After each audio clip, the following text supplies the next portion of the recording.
Talking to some of the best names in contemporary Christian music. This is the Hope FM Artist Interview. And welcome to this week's episode of the Artist Interview. I'm your host, Gordon T, and it's my absolute pleasure to scour the world of contemporary Christian music and bring to you artists who are bringing some great sounds with some amazing stories to share. And this week, we've got a live City joining with us. And before we introduce Zach to the show for the first time, let's hear this track. It's called High Low. And sometimes I'm not sure I can go alone, but I know that you won't leave me high and low. And sometimes I'm not sure I can go alone, and I know that I get so high.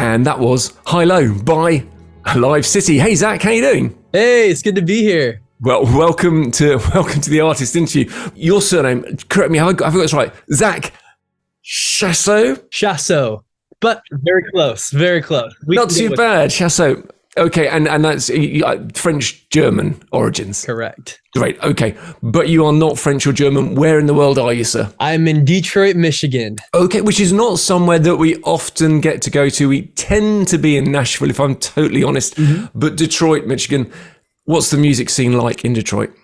So first of all, usually people from outside of Detroit tend to avoid the city at all costs, which I understand, but we are improving. We're getting better. We're getting safer out here. But the music scene in Detroit is sparse. I think that's a good word to describe it. The city of Nashville is like a magnet, and it kind of takes anybody from the entire state of Michigan and brings them down south. But we're still here. We're out here. You're still there. So now in the UK, I'll be honest, you're not a hugely well-known band yet, but you have got some really great music. So it'd be a great opportunity to find out a little bit about, well, the band, but also your journey with Jesus and how music came into that. Would you be happy to share that? No, I don't know. I'm just like, yeah, I'd love the wrong interview. We're on the interview. Yeah. So Alive City is fronted by myself and my younger sister, Maddie. And we grew up in a musical church. We grew up in a musical family. And by the time we were in middle school, we were involved in worship projects leading at our church. We joined the band when we were very young, and we weren't very good at that time. Okay, you obviously improved because you still look very young to me. How old are you, Zach? I'm 24. Okay, so how long have you been? 24 going on 21. So middle school, right? We don't understand what that even means over here in the UK. What age were you when you started doing the band together? Yeah, we started playing music when we were probably 12 years old, somewhere in that range. Oh, okay. So 12 years ago? Yes. Yep. In fact, you could actually say half a lifetime ago. I guess you're right. Yeah. Wow. Okay, that's great to have been together so long. So, okay, so you started, when you started doing music, were you trying to be the next sort of this or that artist, or did you start doing Christian-based lyrics that people, well, in fact, tell us about your style. How did that all evolve? What were you like age 12? Okay. So age 12, we listened to a ton of CCM. My dad almost exclusively had Toby Mac and Skillet CDs playing. And so I started music I wanted to play for the band Skillet. I wanted to be their electric guitar player, like more than anything. Like I just love the guitar.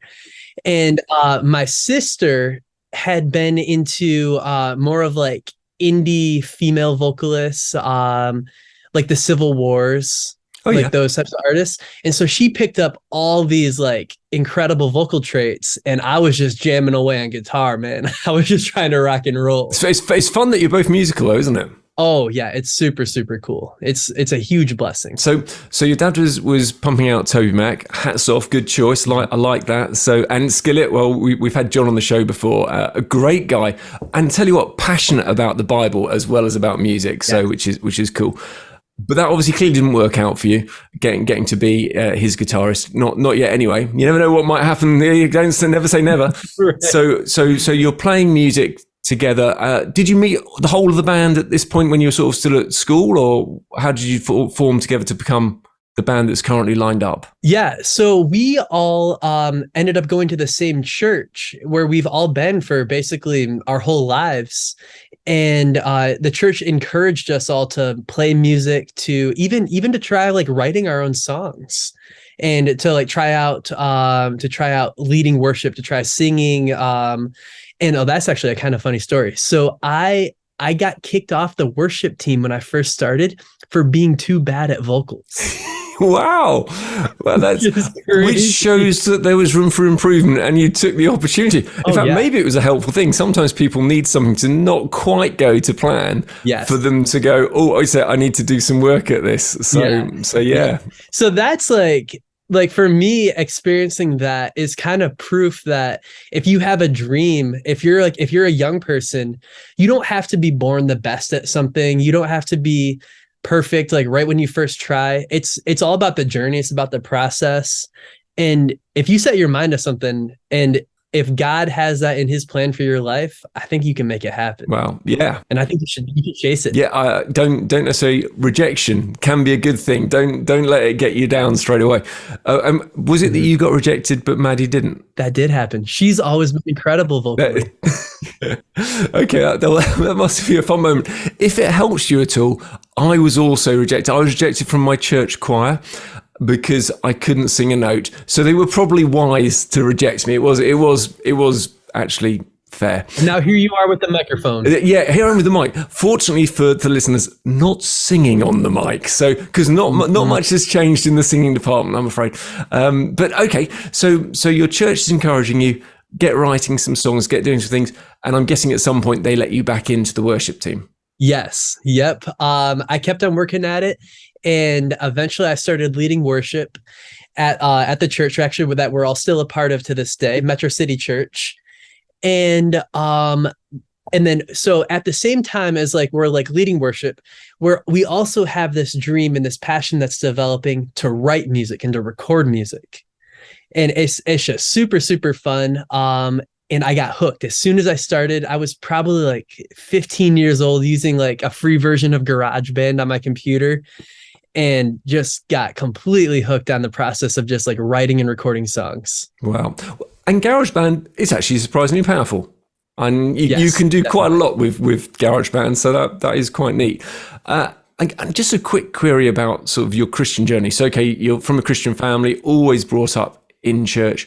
Was there sort of lots of teenagers for a start have wobbles where they go, there's all this stuff. Was there a period for you where you were like half in, half out, not sure? Or was there a moment when you had that encounter with God and you just said, this is it, I'm going this way? Yeah. I think that for me, it has been a journey of like going through very like intense struggles in my life, but still but having to make the decision to choose Christ and to choose my relationship with him despite my situation.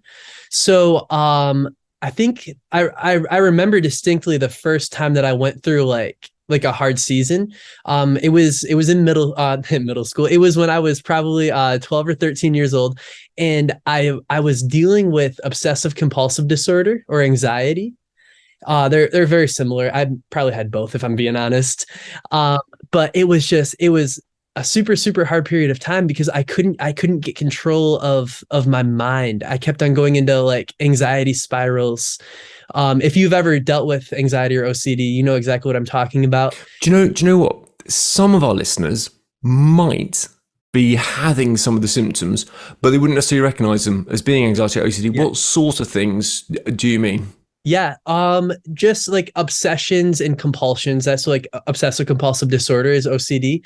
And I would get stuck on the things that I was worried about. If I was worried that I had like said the wrong thing to offend someone, or if I had said something that might have, or done something that might have like offended God.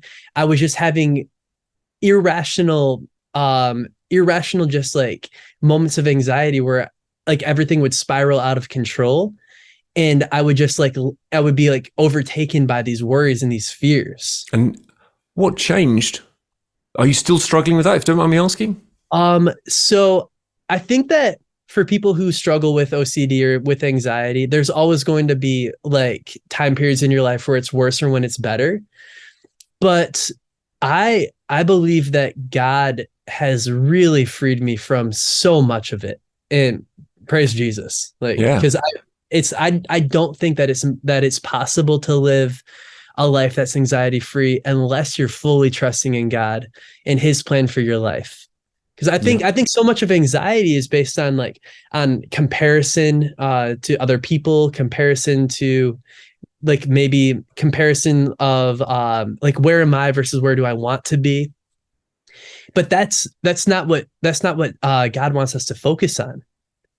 So if we're so self-focused, and I know I still struggle with this, but if I focus on myself and my own situation instead of just how can I love Jesus more, how can I love the people around me more, that has been like a big mindset thing, and that's something I have to constantly remind myself to do whenever I like start worrying, whenever I start like having anxiety. I have to remember what my focus is. Is my focus myself? It shouldn't be, but it's so easy to fall into that. Yeah, especially in your line of work where you're putting out music, you're being upfront, you've got people looking at you, and I'm not going to say judging you, but they're making assessments. Is that a good song? Is that a good lyric? And coming back with comments and feedback and all that sort of stuff all the time. It gets probably quite easy to start looking at yourself and your performance in comparison, because the whole of the record industry and music industry, well, it actually is, would I like to listen to this music or that music? At which point it perhaps it is a bit of a comparison. It shouldn't be in many respects, and you're 100% right. But what I'm amazed about here is that God's brought you on that journey and then not gone, here's a career path that will be less challenging, where you might have a propensity to struggle with that thought cycle and with those questions for yourself. But he's put you right into the fire, but also bringing you on a healing journey so that you can carry on operating in it. And you're smiling away. It's great seeing you, because clearly this has been a struggle in your life that I haven't had to experience myself, but I know people who have been through it, and it is something that absolutely can hold you. And if you don't get free from it, it's crippling. So as you said, praise Jesus that your life has been turned around. But you said, I believe it's possible. Yeah, and I think that's an encouragement to anyone who's listening, that maybe for themselves or other people, they know that this is something that's impacting really, really significantly. But freedom is something that Jesus can bring. So you've had those struggles, but you've come through them. As a band, though, just to check, it's unusual for a band to form so early and still be staying together and still be in the same church. What have been the highs and the lows? And the song we just played was called High Low, but what's been the highs and the lows of that band journey? Yeah. So as with any band, the highs and the lows definitely revolve around like going for that big break, for that next opportunity. And as a band, I think we've had to learn that at the end of the day, the only thing that we can really truly be responsible for is the music that we make and the way that we choose to live our lives. And so through like the ups and downs of, oh, did this song take off? Did this record label want to do this thing or what have you?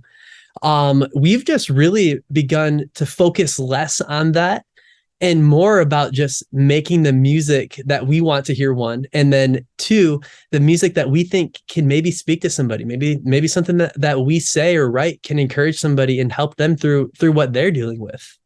Yeah, and your lyrics don't seem like just the average sort of lyrics that I see. It's a comparison thing, but I'm looking and going, oh, I think your lyrics are quite challenging, quite thought provoking, and the sort of thing that you could quite easily listen to as a non-Christian, as well as being a Christian. That was a goal. That was definitely a goal. Well, I'm going to give you a big tick because I think you've hit that goal. That it's something that actually I could happily let loads of people have a listen to who aren't Christians, no Christian background, and still think, oh, this is good music, and still find the lyrics interesting. So, so you haven't missed that mark. If that's what you're going for, well done, because it's great. Thank you. So the track that we're about to play is called "Fighting Myself," and that's a really interesting track with interesting lyrics. Tell me all about Fighting Myself and why you wrote it and what you hope to achieve with it. Yeah. So Fighting Myself is actually the reason that I think the two of us connected in the first place was you sent me an email asking some questions and some very valid questions about the song, because Fighting Myself doesn't have the typical resolve of the lyrics like most Christian songs that you hear. In most Christian songs, the verse is the struggle, but by the chorus or the bridge, everything's fine. And I think that sometimes that can limit like the scope of like what a Christian artist can do if your story has to be like almost confined to such like a tight framework.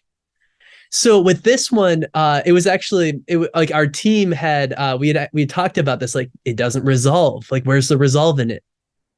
And we felt that it was important to ask the question and to raise these points about we're fighting ourselves.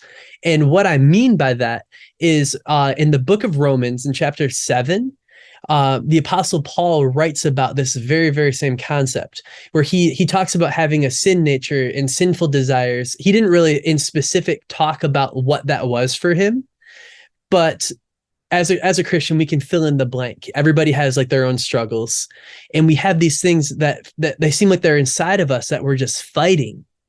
But there's another passage from the book of Mark that it talks about what does a man gain if he gains the whole world but he loses his soul. And I was trying to write about these two passages, and shout out to my songwriter who wrote on the track with me, Jonathan Gamble, with capital CMG. Absolutely incredible. But that was kind of like the issue we wanted to tackle was this idea of like we're fighting these desires, but at the end of the day, if we gain the whole world, if my desire is to gain the whole world, but I lose focus of what the purpose is, and my purpose is to worship Jesus. It's not to worship myself. And that's what we wanted. We wanted to write about this inner battle and this inner struggle between yourself and living a life that's fully devoted to Christ. And I think listeners will see if they listen to the rest of our catalog after this song, that everything kind of ties together into this beautiful picture of it's clear now. Like, so we have a song called Clear Now that talks about at the end of our struggles, at the end of the valley, when we're able to see the other side, we'll see how faithful and how loving God really was to us. My heart wants everything, and I hate that part of me. Am I here in heaven or hell? I'm fighting myself. If I had known who I'd be, would I have been proud of me? 'Cause it's getting harder to tell. I'm fighting myself. And that was Fighting Myself by Alive City, and I'm so glad that Zach is still here with us for the artist interview. Zach, thanks for all you've shared so far, the struggles you mentioned in your own life with OCD and anxiety, and also the meaning of fighting myself.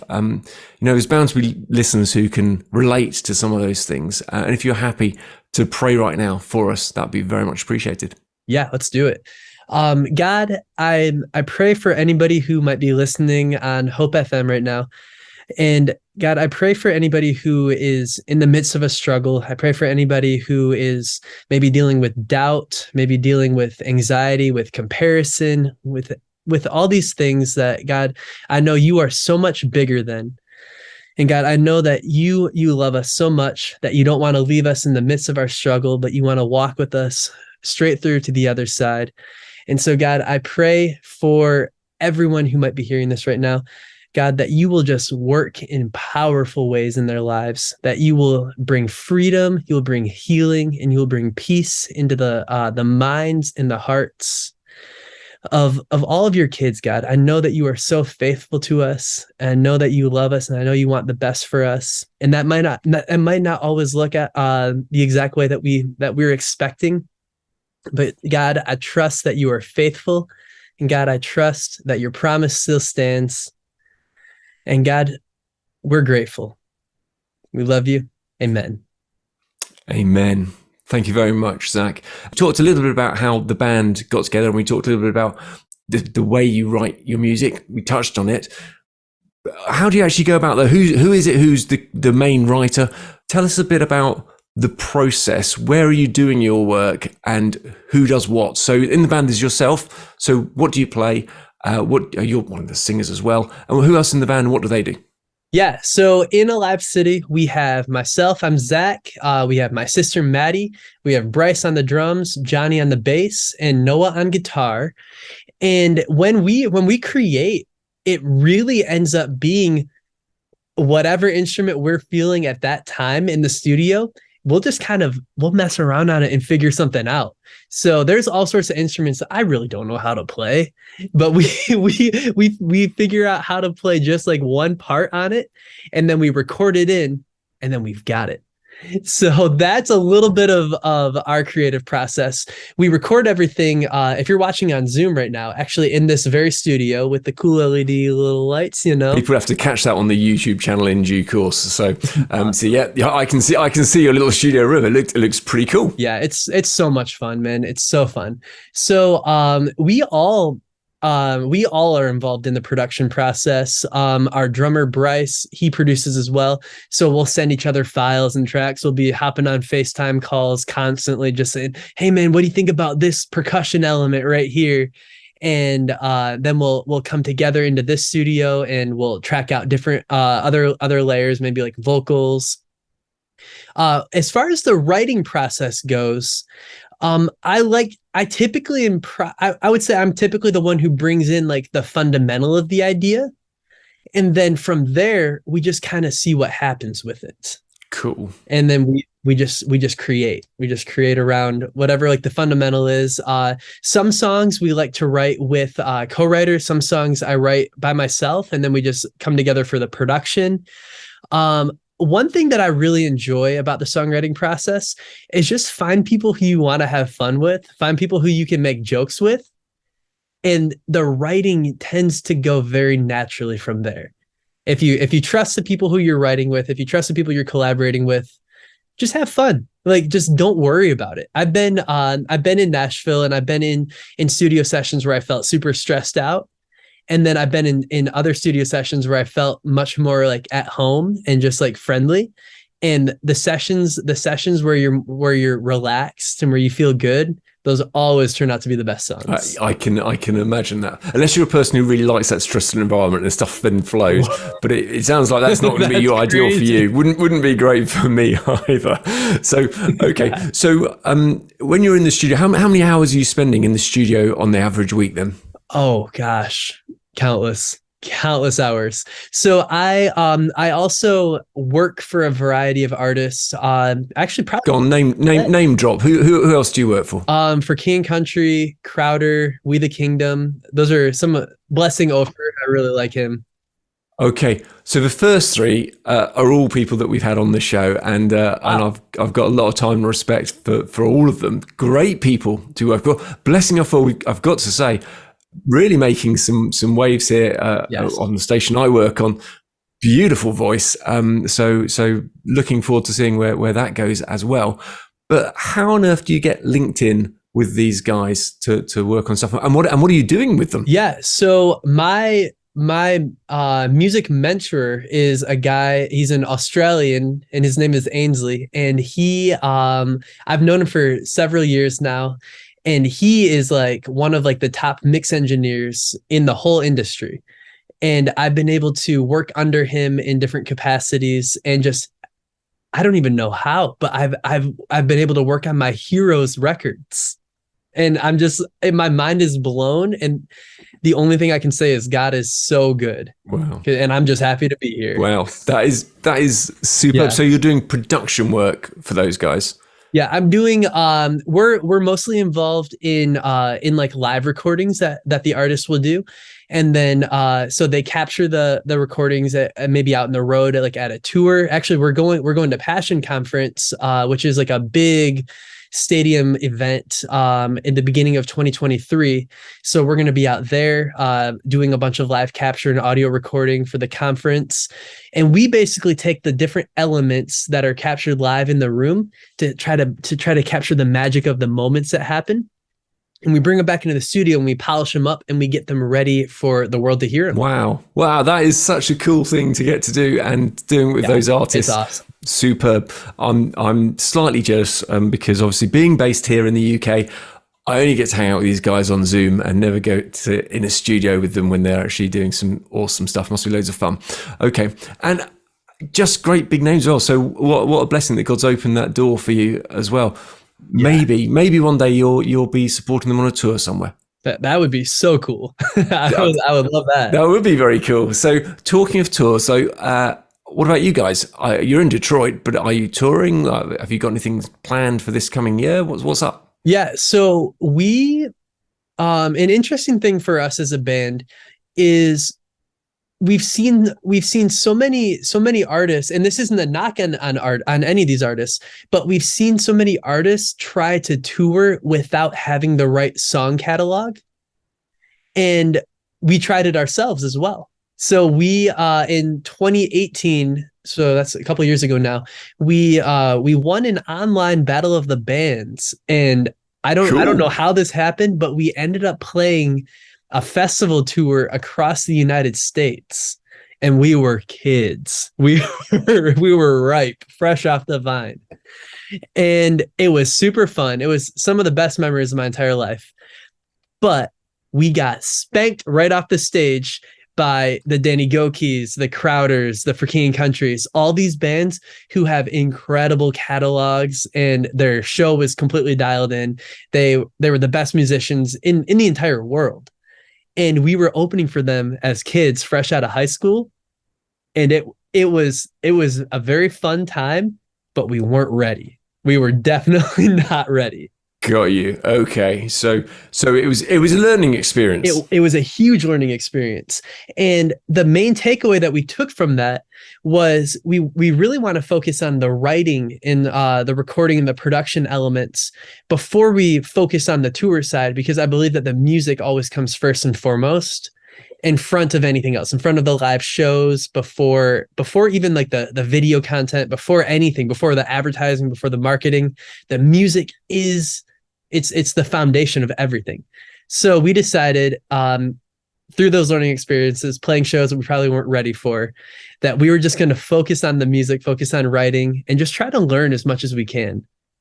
I've actually, Sure. this is a funny side note. I've actually thrown away entire albums after like being able to like train and like learn from producers and engineers who were better than me. I had like zero problem with like identifying, oh, this wasn't good, and just trashing what I've done, because I want to have a heart that's open and willing to learn and willing to grow. So it's almost like someone's prototyping. You're busy building something, and then you learn a better technique, and you go, well, that old thing, I wouldn't do that now, so I'm going to make it an entirely different way. Yep. Gosh, okay. Yeah. I like the fact you can still say that with a smile on your face, because I can imagine if I put a lot of work in, I'd be like, no, I've done too much work on this now. This has to be ready. So, but no, you want to be the best you can make it. Yeah, I think that's like, I think it's a bit of a learning that you can apply to any field, to any discipline. If you're doing something that isn't working, just like be willing to change. Like I threw an album away 9 months ago. Now, the album you threw away, it's not just your work on that album, though, I assume. Yeah, it was this is actually very interesting. So we had, so Alive City makes primarily studio pop music, and we decided that we wanted to learn more about live recording, live instrumentation, and live arrangements. And so we began experimenting with live music. And it's a lot more difficult than studio music, a lot more challenging. And basically we got to this point where we had created an album that like we were not like we had put a ton of of time and effort into, but we weren't happy with it, and we couldn't really figure out like what is it. And then I think God opened up some doors and some opportunities for me to go train with people who specialize in live music. And I walked away from that with a ton of newfound wisdom and knowledge, but also realizing I should probably accept like what the experts are doing, and I should be willing to change and to try things a new way. And so that meant having to throw away the old album. Okay, that I've got to say respect. It's probably, in fact, I'm sure it's the right decision, but it's a hard decision to come to. So, but obviously, it was tough. The band haven't ditched you though. They're still with you. So that's good news. Oh yeah. So we've all kind of like adopted this attitude of just trying to like learn and grow and be as humble as we possibly can. And like, I'm not saying we're perfect at it, but we really do want to just learn. So can I ask a little bit about your leading worship in your church at the moment? Yeah. So we lead worship at a church just outside Detroit, Michigan. And this has been really, really cool. So the church has wanted to put out a worship project for many, many years. And at the same time as they were doing this, we had also become much more interested in live music and in worship music. And because like our bread and butter is like pop stuff, but we do worship music on a week-to-week basis at the church, because like where we all play and lead anyways. And so over the past year and a half, we've actually decided to partner with the church to do an entire worship album, which will be out in 2023. And actually the first single is going to be out this Friday from that Alive City Metro Collective Worship is what we're calling the Worship Project. And we're doing it as like a joint effort together. And it's been super, super fun. Like we are stoked about it. That sounds brilliant. So you're working with other people from within the church. So is it quite a large church? Yes. The church has over 1,000 people like on any given week. And then it's a pretty large community. There's a ton of musicians who are involved. People are excited about it. It's super fun. And it's been cool to get to broaden the scope of like what we do to include people of different backgrounds than us, people who are older than us, who have like different things to bring to the table. But it's super fun, man. We love creating music. So for people who I think, I'd like to look that up, what was the name of the collective and the name of the track? Yeah. So if you are following Alive City on Apple Music, on Spotify, Amazon, any of these places, you can find on Friday, our song is called Therefore I Won't Fear Anymore. That's the name of the song. And it's going to be a joint release with Metro Collective Worship. Cool. So that's coming. If you're following Alive City, that song will pop up into your platform on Friday. The release date for it then is the 18th of November, 2022. Yes. So you can go to your streaming platforms right now and search that up, I'm sure. Okay. So that's really interesting. That's a new thing, working on the worship side of things. That's directly worship-related album. So quite exciting thing to do. What's the things that God wants to work on you, Zach? What's the thing that God is saying, I want to stretch you. I want to grow you. I want to talk to you about this. So what's the character things? Because he's always working on all of us. This is not me trying to dig meanly at you in any way at all, sir. But I know that God's always taking us on a journey, and different phases in our lives. There are different things that God seems to prioritize as actually this is this season. I just want to hone you or do this with you. What's the things that are challenging at the moment from God's perspective in your life?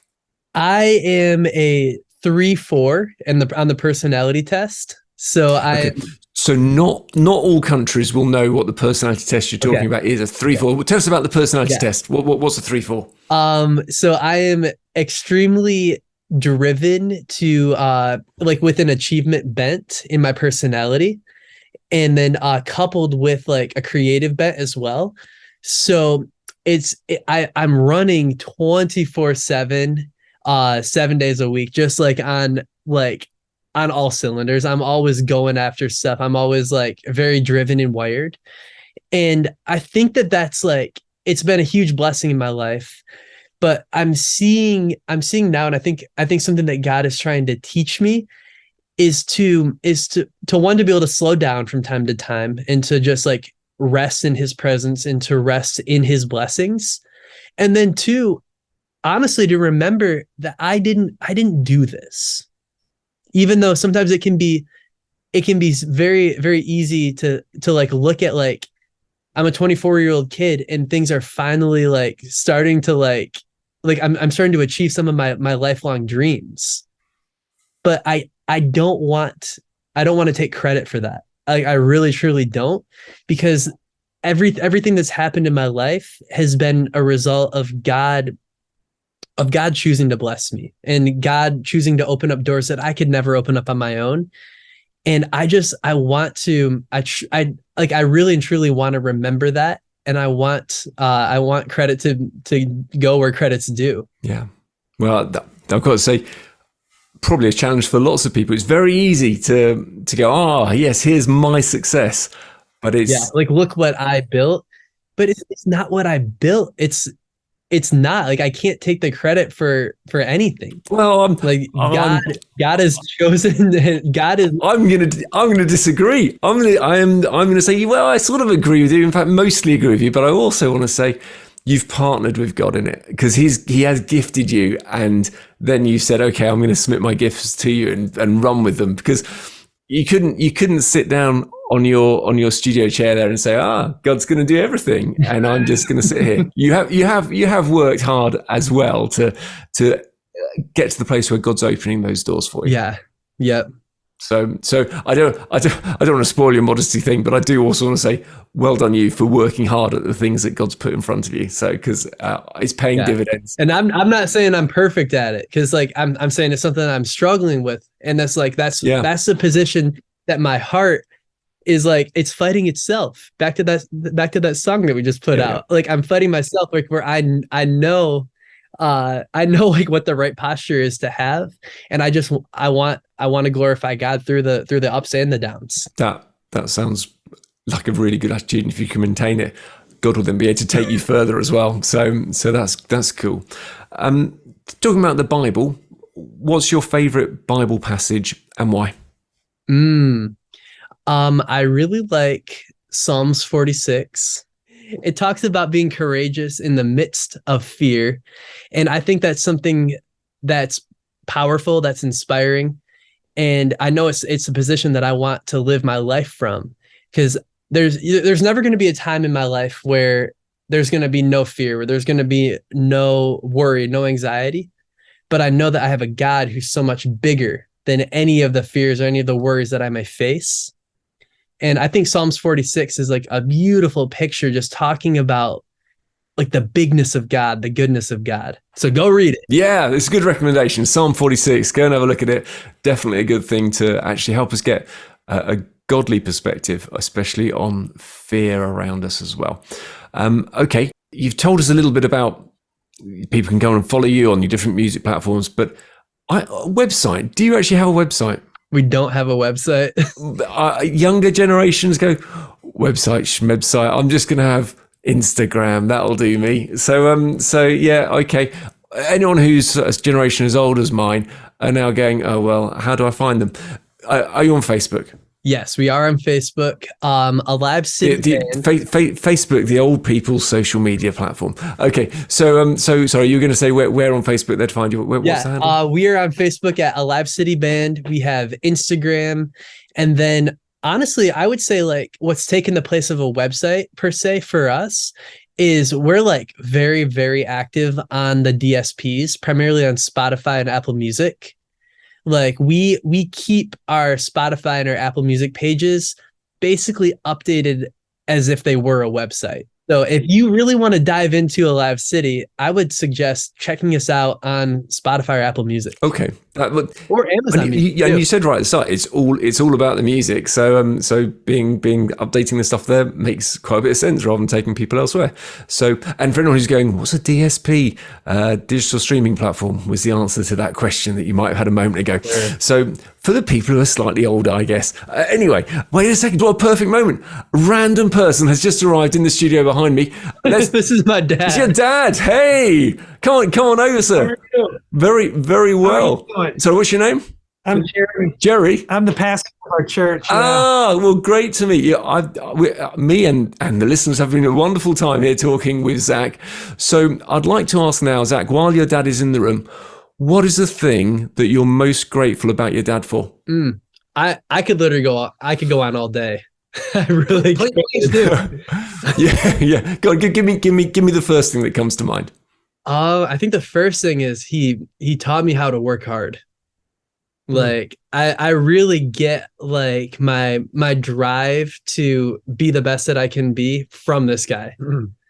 And just like to never give up on things. So my dad has built a lot of things. He's a construction worker, a contractor, and he builds these incredible buildings. He's a pastor. He built a church. He does real estate. He built a very successful real estate business. But the man works so hard for his family. I was hoping he was going to say something about Jesus and laying a foundation in his life, but I guess I'll take that. Get there yet. Well, he sort of mentioned laying a foundation, but he was talking about construction, probably not quite the same one. But you're talking about the principles of actually you've watched him work hard and be successful because he's put the time into things and got those skills. And that's the first thing. The second thing is just like seeing how faithful he's been to his family in leading us to Jesus through, like, even though he's a busy guy, even though he's stretched in a million different directions, his priority really is that his kids and his wife and all of us will know and love God for who he is. Got to be a fantastic thing to actually hear your son saying that's something that we're grateful for, and chatting with Zach. The fruit in his heart is amazing. Jeremy, I've got a question for you. What is your funniest memory of Zach from when he was growing up? Oh my goodness. Zachary, I don't know if you picked this up, but he is quite a character. He is a clown, and he does the craziest thing. I remember one time he was about maybe 10 years old. We had this huge tree off of our back porch, and he's got his cousin on the ground, and he's up probably 40 feet in the air. And he's got this little tiny rope. He's holding on to one end. His cousin's holding on the other. And he's like, Dad, perfect time. I'm about ready to jump. And Marshall, his cousin, he's going to hold me. Like, as if this little 8-year-old's going to be able to hold him jumping out of a tree 40 feet up in the air. And I'm like, don't you dare jump.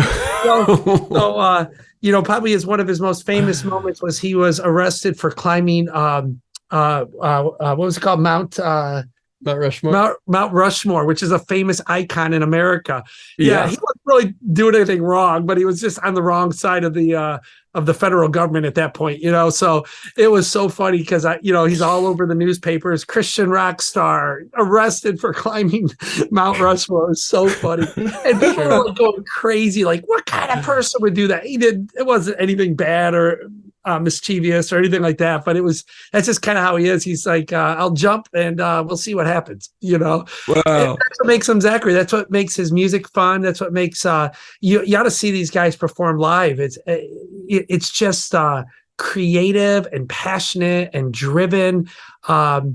It's a lot of modern music. It seems like the musicians kind of stand there and all the lights and the video does all the work for them, but he likes to get right into it, and jam with the people and have fun. And he plays all the instruments. It's just so fun to watch him grow up and play. And I don't know if you guys even talked about the worship music, but that's what's probably most exciting for my wife and I is just to see his arts being used for God and purposefully wanting to do worship, which is a whole different expression of art, so it's pretty cool.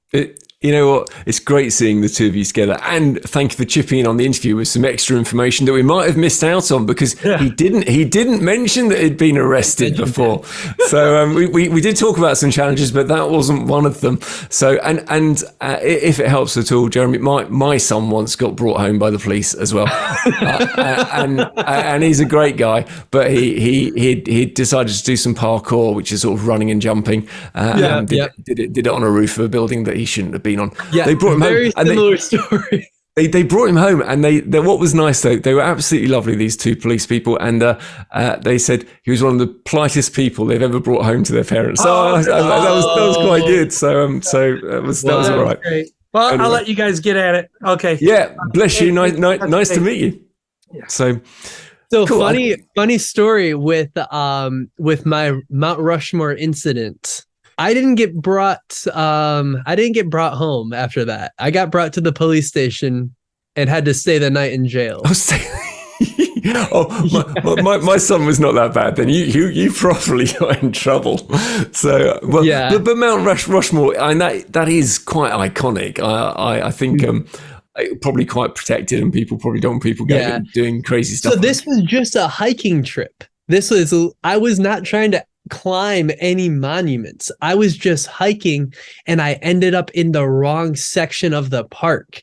And next thing I know, the federal agents are chasing me on the top of a mountain. I'm just like, whoa. Okay, that would be super scary. And when you said, I'm just going for a walk, they said it's right, we're still going to arrest you anyway. Yeah, exactly that. Wow. Okay. All right. Well, I think me and probably the listeners will absolve you for that, because it doesn't sound like it was an intentional moment. It was not intentional at all. Crazy. Okay. So we've got one more track to play from you. It's called Missing Piece. Tell us all about Missing Piece. So Missing Piece was a song that one of my very good friends and I decided to make together. His name is QuasarPro, and he does the second verse. So I have a pretty high voice when I sing. So you'll hear me like in the beginning of the song and in the choruses. And then he comes in and his voice is in every way the exact opposite of mine. So you'll hear the contrast, and like it's really fun. Actually, look at this. So for anybody who's watching, that's a picture of me and him together. The Missing Piece. Yeah, it's you two guys hanging out. So cool. This is from my wedding, actually. Oh, okay. And most people wear suits, but you wore a t-shirt with a picture of you and a mate. Yep, that's what we're doing. Oh, I can see that. You mean the picture is from your wedding? It's not that you had t-shirts made to wear at your wedding. Yeah, the picture was taken. This is like the album cover of Missing Piece, which is the song we're about to hear. But we took the picture at right after my wedding at the dance party. We were all like having a good time, just messing around. And they took that picture of the two of us together, and we were like, that's the absolute perfect cover for this album. That makes a lot of sense. Cool. Okay. Yeah. So the story behind writing the song, what's it written for? What are you hoping listeners will gain from it? Yeah. We wrote the song originally, actually, with my friend Jonathan Gamble with Capital Christian Music Group. So we had the song written during COVID when we were all locked in our basements in the United States. And that was not a very fun time. That was not fun at all. But we were trying to make the most of it, and so we hopped on like a Zoom type of call, and we wrote the initial parts for the song. And that was a couple years ago. And the song, nothing happened with it after that. So like we kind of were thinking, oh, this is a cool song. We want to do something with it. We want to put it out. But it didn't feel right yet. Like the magic wasn't there in the song. And so eventually I showed it to my friend Tommy, who ended up doing the feature on the song. And I was like, hey bro, this is what I have so far. You got any ideas? And he brought a completely different perspective to the song that really made it feel magical, and it made it feel like us. It made it was just very fun, very lighthearted. And then we felt like we had it. And the heartbeat behind the song is just to remind people that no matter how hard you try, you can't figure this thing called life out on your own. You just can't do it. I've tried. I know Tommy's tried. We've all tried really hard to figure out life without God, and we just couldn't. And so this song is just a reminder that whatever that missing piece is for you, that missing piece can only be filled by one person, and his name is Jesus. Let's go. I tried feeling my hurt in attempts to find worth in pretending that I was completed and I only needed myself. But you are the rest. You are the rest of me. I couldn't be on my own. You are the courage, take